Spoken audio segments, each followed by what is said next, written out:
Si Justin ay isang tahimik at mahiyain na empleyado sa isang malaking kumpanya sa Maynila. Sa kabila ng kanyang kahusayan sa trabaho, ay bihira siyang mapansin ng kanyang mga kasamahan.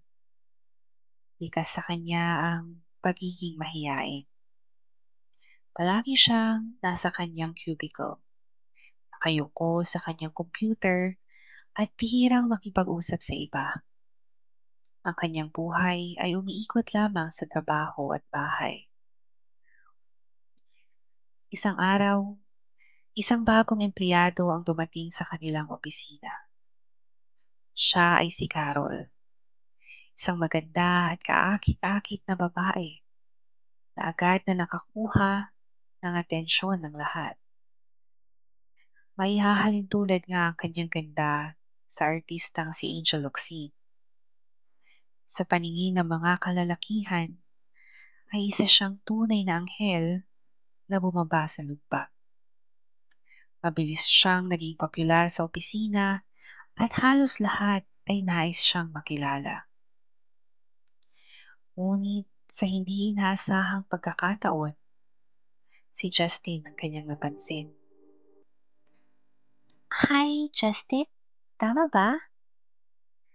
Bati ni Carol, isang umaga habang nagkakape si Justin sa pantry. Pwede ba kitang makausap? Nagulat si Justin at hindi makapaniwala na ang bagong empleyado ay interesado sa kanya. Oo, ako nga. Sagot niya at nahihiyang umiti. Simula noon, palaging lumalapit si Carol kay Justin. Lagi siyang may dahilan upang makipag-usap sa kanya. Magtanong tungkol sa trabaho o mga simpleng pagkikwento sa mga bagay-bagay. Justin, busy ka ba? Tanong ni Carol habang nakatitig ng malagkit sa lalaki. Hindi naman. Bakit? May kailangan ka ba? Sagot ni Justin. Kahit nang totoo ay may kailangan itong tapusin na report na kailangan niyang ipasa bago mag-alas 3. Ay pinapagawa kasi sa akin si boss. Tapos gusto ko sana ipa-proofread sa iyo kung okay lang. Sambit ni Carol habang nakangiti. Yun lang ba? Sige, send mo sa akin. Babasahin ko kaagad. Salamat, Justin Ang bait mo talaga. Kaya gustong gusto kita May pakagat sa labi pang sambit ni Carol. Biglang namula si Justin at nauutal-utal na sinabing, Basta ikaw, Carol. at unti-unti na ngang nahulog ang loob ni Justin kay Carol. Hindi nagtagal, naging magkaibigan sila. Sabay silang kumakain ng lunch habang masayang nagkwekwentuhan. Tila ba may sarili na silang mundo. Nakaramdam si Justin ng saya at pagkasabik sa unang pagkakataon. Isang gabi, habang nag-overtime si Justin, lumapit si Carol sa kanyang cubicle. Justin, gusto mo bang sumama sa akin? May alam akong magandang lugar na pwede nating puntahan. Anyaya ni Carol. Kanyang mga mata ay kumikislap sa ilalim ng ilaw ng opisina. Bagamat nag-aalangan, pumayag si Justin. Isinantabi muna niya ang kanyang isipan sa trabaho. May karapatan din naman siguro siyang magsaya. Sambit niya sa kanyang sarili. Sumama nga siya kay Carol sa isang maliit na bar sa gilid ng lungsod. Tila ngayon lamang niya ito nakita. Pero bihira rin naman siyang lumabas. Kaya naisip niyang baka bagong bukas lamang ito. Habang nagiinuman, napansin ni Justin na tila ba may kakaiba kay Carol. Di nagtagal, napansin niya na ang mata ni Carol ay tila ba nagbabago ng kulay. Maging ang kanyang boses ay naging mas malalim. Justin, Alam mo ba kung gaano kita kagusto? Bulong ni Carol. Ang kanyang mga labi ay halos tumikit na sa tenga ni Justin. Gusto kitang makasama, magpakailanman. Hindi alam ni Justin kung ano ang isasagot. Ang kanyang puso ay tumitibok ng ubot ng bilis. At ang kanyang isip ay naguguluhan. Bago pa nga siya makapagsalita, ay naramdaman niyang may malamig na kamay na humahawak sa kanyang braso.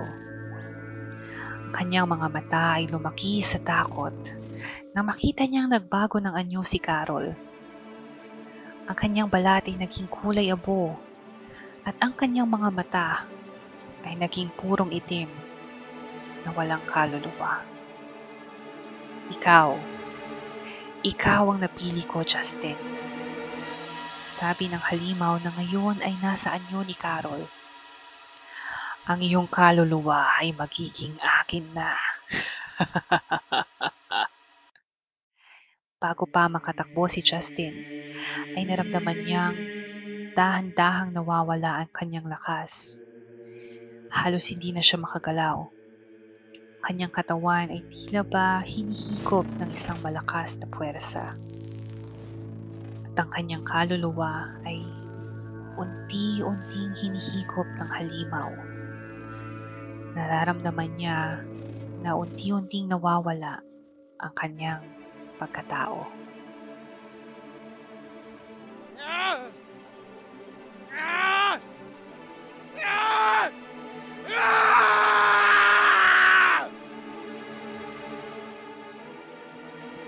Kinabukasan, walang nakapansin na wala si Justin sa opisina.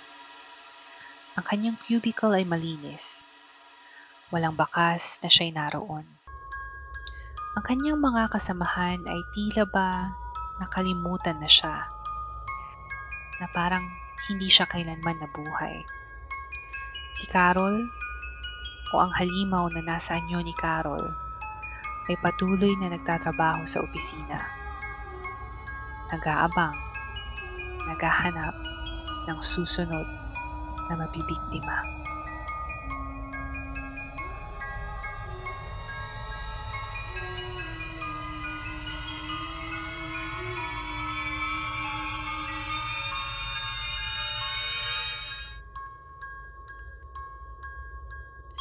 Ang mga kaluluwang kanyang kinakain ay nawawala sa kasaysayan. Parang hindi sila kailanman ipinanganak. At si Justin, ang tahimik at mahiyain na empleyado, ay naging isa na lamang sa mga biktima ng halimaw na nagtatago sa anyo ng isang kaakit-akit na babae.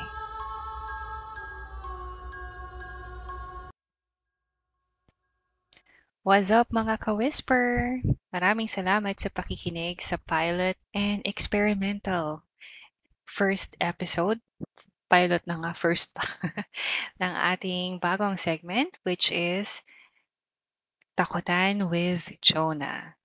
So kung nagustuhan mo ang kwentong katatakutan na ito, please comment down below para alam ko kung ipagpapatuloy ko pa ba ang kalokohang ito. Pero yun nga. This is just a trial type of video. Kaya if you want me to make more of this, please comment down below. At kung may ibang content ka na gustong mapanood like ESL hiring or chikahan lang, inspirational message, inspirational talk ala Inka Magnayes, Sleeping Pill, or any other kinds of videos na gusto mong makita sa ating channel, please comment down below and please don't forget to like and subscribe.